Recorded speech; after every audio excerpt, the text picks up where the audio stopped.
tend to be anxious about? Or maybe what have you worried about in the last week? What are situations in which you tend to be anxious? So take 1 minute and think about that and write it down somehow.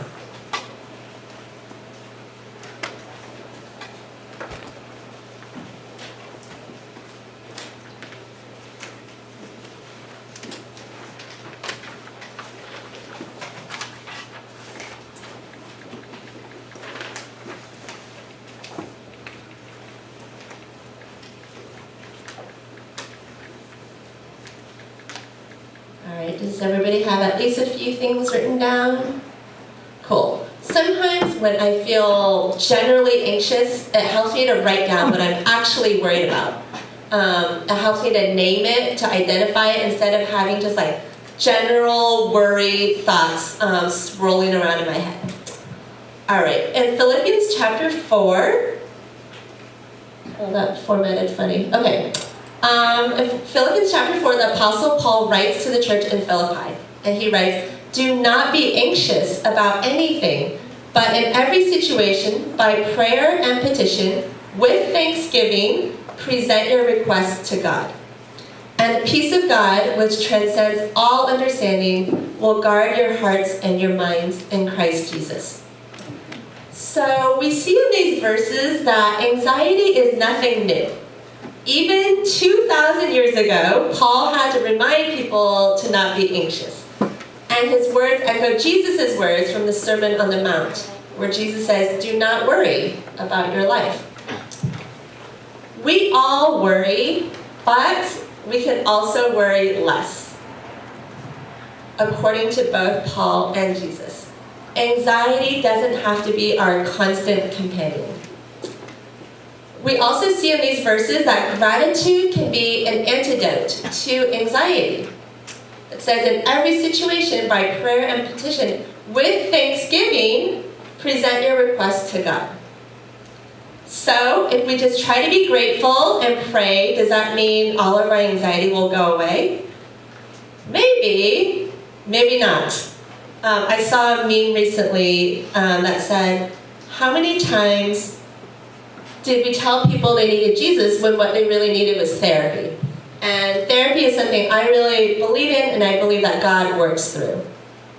So there's a lot we can say about that, but this morning I want to look at anxiety and gratitude from both a Christian lens, but also a therapeutic lens. And I'd say that maybe for some people, just praying and being grateful could be enough. But for most people, there are practices that we could incorporate. And for many of us, seeing an actual therapist would be very helpful. So how does gratitude help with anxiety? So neuroplasticity is a term. How many of you have heard of this term before? Neuroplasticity? All right, cool. So it refers to the capacity of the nervous system to modify itself in response to experience. And there's a lot of evidence that the adult brain maintains the ability to reorganize, or basically that's called plasticity. And this means that there are things we can do to help rewire our brains, allowing us to handle stress and anxiety better and become more adaptive and resilient. That's good news, right? Practicing gratitude is a very simple way of strengthening the positive neural networks and pathways in our brains. Over time, if we practice gratitude, it will become natural for us to seek out the positive so that we don't get stuck in the negative. So just to be clear, practicing gratitude is not about ignoring the negative. It's healthy to acknowledge the negative, but it's not healthy to get stuck in it or to over-focus on it. When we practice gratitude, even on our worst days, it helps us to see the whole picture, not just the bad. And this gives us strength to tackle the challenges we are facing. And I think this is a lot of what prayer is. Seeing the big picture with God, drawing strength from God. In a study on gratitude and appreciation, participants who felt grateful showed a reduction in the level of cortisol, which is the stress hormone. They had stronger cardiac functioning and were more resilient to emotional setbacks and negative experiences. Many studies over the years have established that practicing gratitude allows us to handle stress better and reduces anxiety. And I love when science corroborates what we see in our faith. Even though the authors of the Bible didn't have all the scientific knowledge per se, they knew to instruct us to practice gratitude and that it would help us to be less anxious. So I want to look in depth at some specific ways that gratitude can help with anxiety. These examples come from the realm of therapy and specifically cognitive behavioral therapy. In cognitive behavioral therapy, there is a term called cognitive distortions. And basically, cognitive distortions are negative ways of thinking that aren't based in fact or reality. They're like mind games or tricks that we play on ourselves that distort how we think about the situations that we're in or how we interpret events that happen to us. And when these ways of thinking get reinforced enough, they can increase anxiety. I want to look at 3 cognitive distortions this morning and how gratitude can help with those. So the first cognitive distortion is called catastrophizing. Okay, that comes from catastrophe, but it's a verb. Catastrophizing is when we jump to the worst possible conclusion.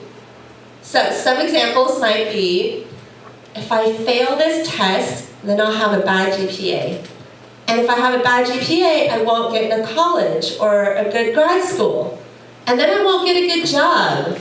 And then I won't be financially stable. And then I'll be a failure in life. Have any of you ever thought this way? No one? Okay, thank you for being honest. All right. Another one is maybe if this relationship I'm in doesn't work out, I'll never find anyone else. And I'll never be happy again. Another one might be maybe you're driving your car to work. And your car starts making a strange sound. And the check engine light comes on. And you think, uh-oh, something's wrong with my car. And then you think, oh no, if my car breaks down, fixing it is going to cost a fortune. And then you think, I won't be able to get to work. And then I'll lose my job, right? So can you see how this catastrophic thinking happens? And I think, when we say it like this, it might sound a little silly, but I think we're all prone to thinking like this. Can you think of any situations in which you are prone to catastrophizing? Think to yourself if there are any areas that you tend to do that. All right, for me, it's most tempting to catastrophize when it comes to raising our daughter. We have a 13-year-old daughter, and it's tempting to think along the lines of, if I mess up in this one situation, it's going to set up a bad precedent. And then I'll be a terrible parent, and then she's going to turn out really badly, and she'll be a defective adult. And it'll be all my fault because of this one situation. Brene Brown is a professor and author and a Christian, and she says that the next time you're stuck in the what ifs, say out loud, I'm feeling vulnerable. Okay, so practice saying that right now. I'm feeling vulnerable. Okay, so if you're stuck in that pattern of like, what ifs, say that out loud. She says that saying that phrase takes us out of our fear brain. Or maybe the what if train, as I might call it. Did you know that the process of anxious thinking always is characterized by mental time travel? And what I mean by that is that anxious thoughts almost always dwell on the past or focus on the future. Catastrophizing focuses on the future.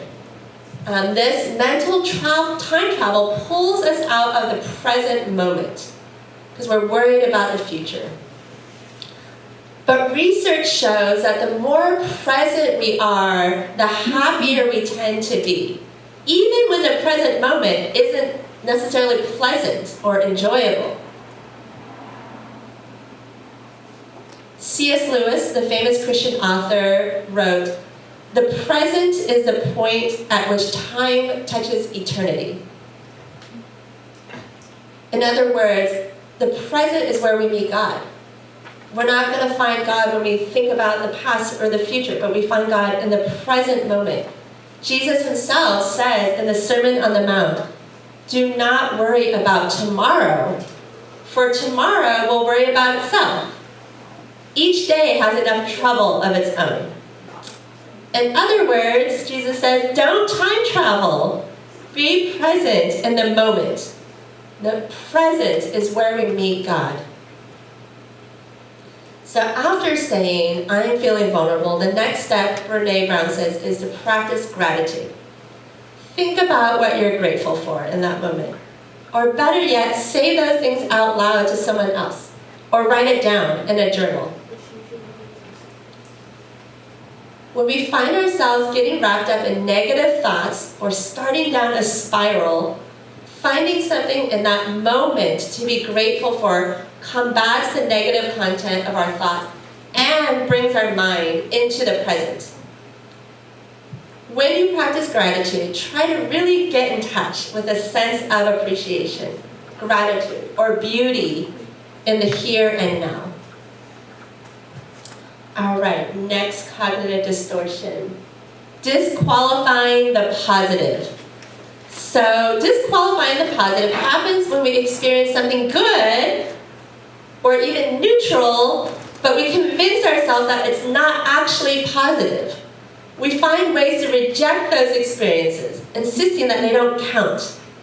So this could look like turning compliments from others into negatives or excusing compliments as not counting or meaning anything.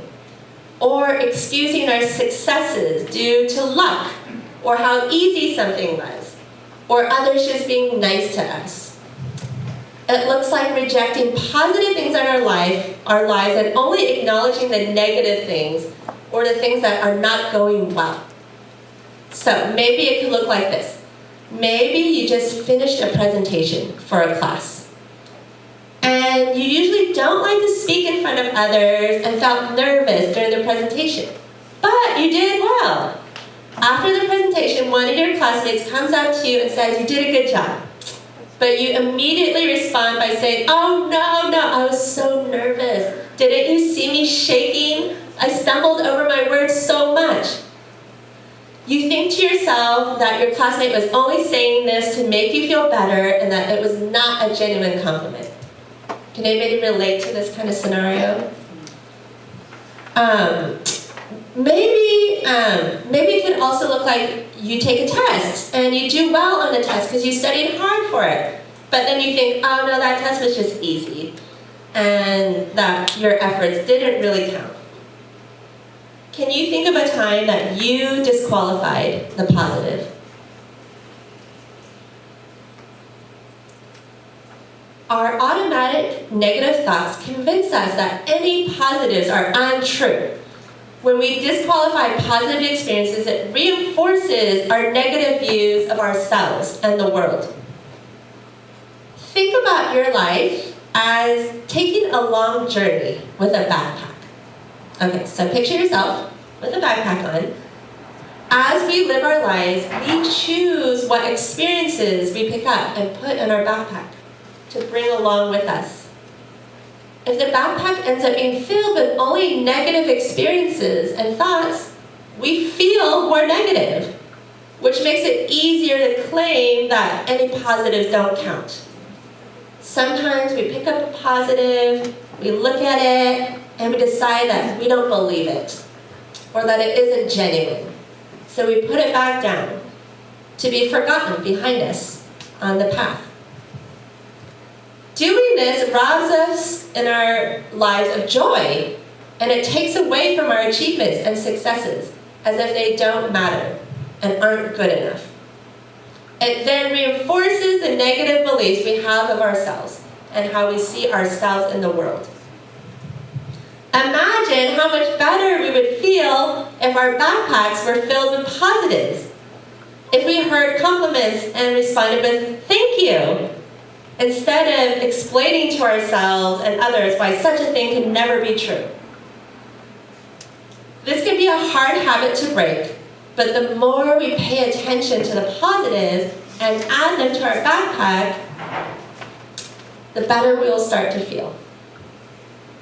Again, gratitude is a practice that can counteract our negative thoughts here. Because we are all capable of filtering out the day to only recognize how bad it was, or forgetting something good, looking for the positives in any situation makes us happier overall, and we become more resilient to negative situations or feedback when they do happen. Paul says in 1 Thessalonians 5, give thanks in all circumstances. Now, I don't think this means that we should give thanks for bad things, but rather look for things to be grateful for, no matter what the situation is. All right, the last cognitive distortion I want to look at, and there are many, many other cognitive distortions, but the last one I want to look at is black and white thinking. Black and white thinking is a tendency to think in extremes. I'm either a success or a failure. A person is either good or bad.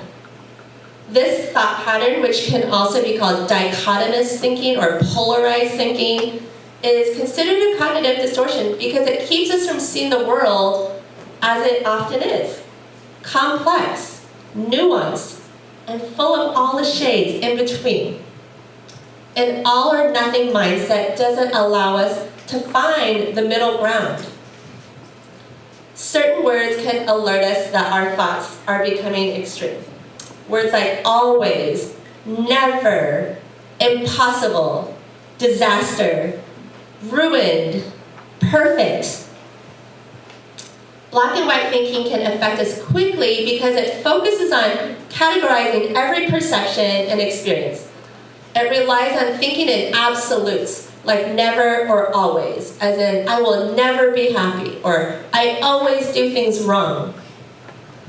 The more we give power to these negative thoughts, the more likely we are to notice situations where the negative thoughts are true. It begins to affect how we feel about ourselves, because it tends to overemphasize negative qualities. If we find our internal critic saying things like, I'm stupid, or nobody likes me, we're more likely to notice situations where those things feel true, while ignoring situations that prove them false. Before we know it, they become self-fulfilling prophecies that we can't seem to escape. Perfectionism is often a sign of black and white thinking. It causes us to think of everything we do in terms of success or failure. As a result, we become obsessed with avoiding failure at all costs. We may become unrealistic or overwork ourselves to achieve success. This is definitely something I relate to. So a few weekends ago, we went to a birthday party at a bowling alley. And there were going to be a lot of people there, a lot of whom I didn't know. And I remember telling my husband and my daughter beforehand that I wasn't really looking forward to going, because I didn't want to look like a failure in front of people, because I'm not a very good bowler. I don't like doing badly at things, especially in front of other people. And in my mind, you're either a good bowler or you're a bad bowler. But as it turns out, as I was bowling, and it had been a while since COVID, I discovered that most amateur bowlers are somewhere on a spectrum.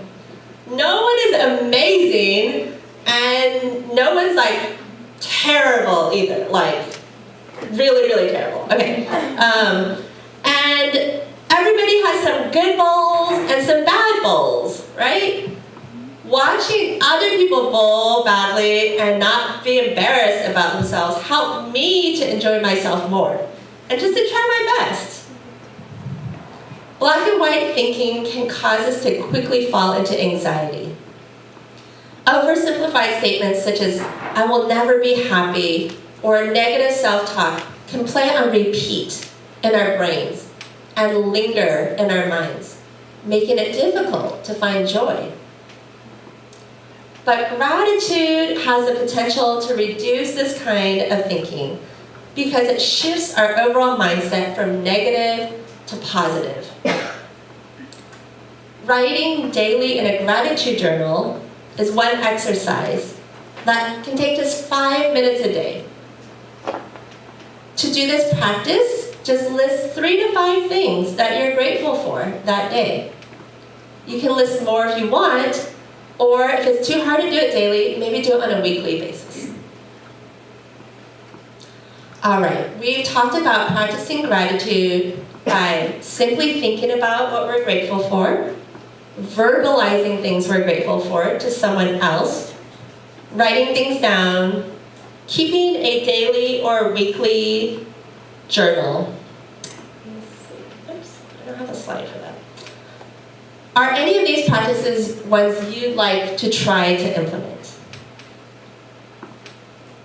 If there are any that you want to try, just write it down real quick. When we are looking for things to be grateful for, they can be small things.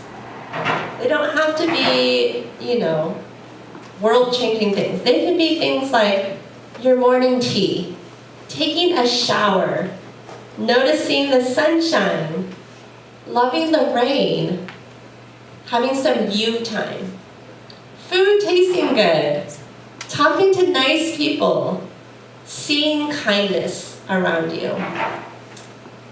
Another list that I've seen that I found was really helpful is taking chores that we have to do and making them about gratitude. This really stood out to me when I first saw it. So having a house to clean means you have a safe place to live. Having laundry means you have clothes to wear. Having dirty dishes means you have food to eat. Crumbs under the table means there's family meals. Toilets to clean means you have indoor plumbing. Maybe for a student, it could be this. Having tests means you have the opportunity to learn. Papers means you're getting an education. Labs means you go to a great school. All right, to close, I want to lead us through a gratitude exercise. Oops, this was the slide I was looking for, sorry.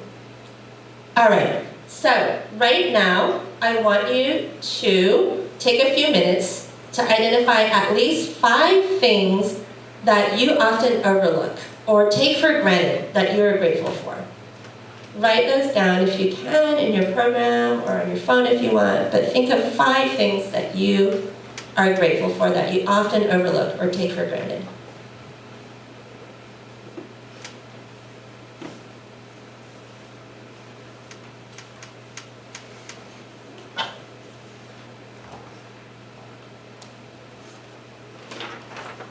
As you do that, pay attention to how this exercise makes your body feel. Notice any sensations in your body. Next, take a couple minutes to identify and write down, if you can, 5 strengths of yours that you feel grateful for. God has given all of us strengths. So some examples could be maybe your sense of humor, your ability to take chances, and your adventurous spirit, your ability to bounce back from pain and setbacks, your ability to forgive and forget, your ability to think for yourself and to question. So think for yourself right now, what are 5 strengths that you are grateful for?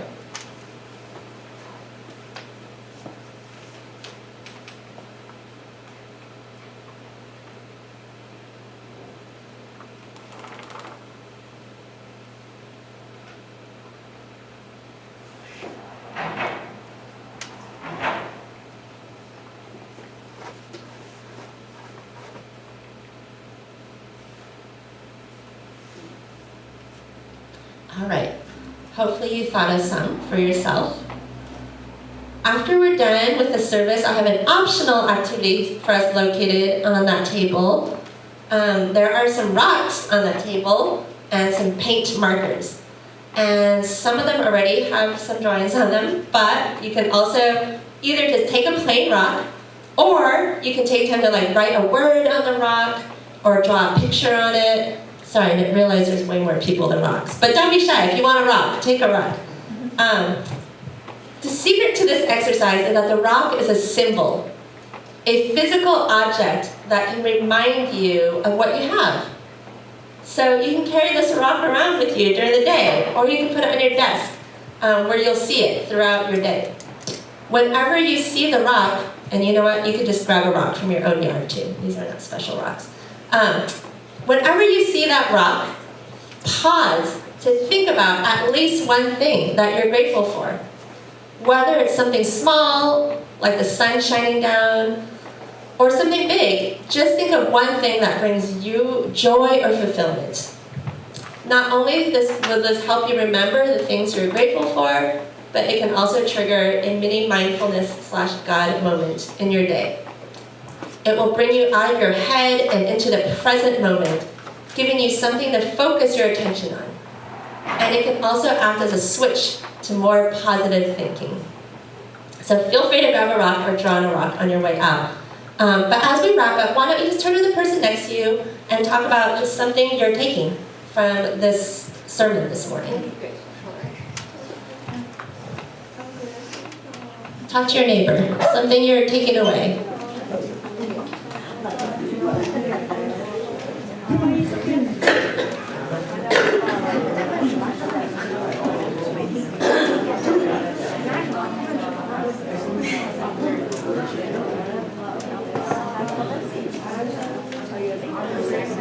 No.